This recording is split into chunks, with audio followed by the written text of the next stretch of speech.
Hello, welcome back to my YouTube channel, and please subscribe down below.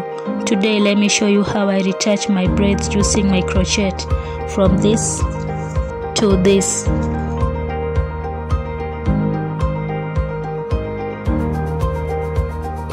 So my hair was braided 2 weeks ago, and actually it was like this with curls, but then I decided to braid it all the way down.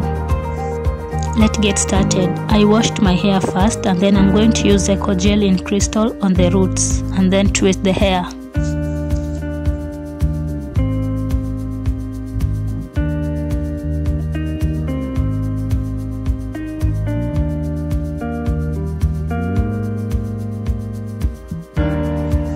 I'm going to take my crochet and pass it through the hair, open the latch, put the braids in, then close the latch and return it back. So I'm just going to repeat the process like 3 times on each braid, then it's done and tighter. It took me like an hour to finish everything up.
Thank you for watching till the end, and remember to subscribe, like and comment down below.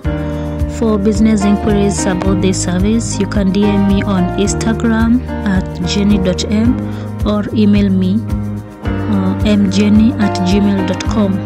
enjoy your weekend.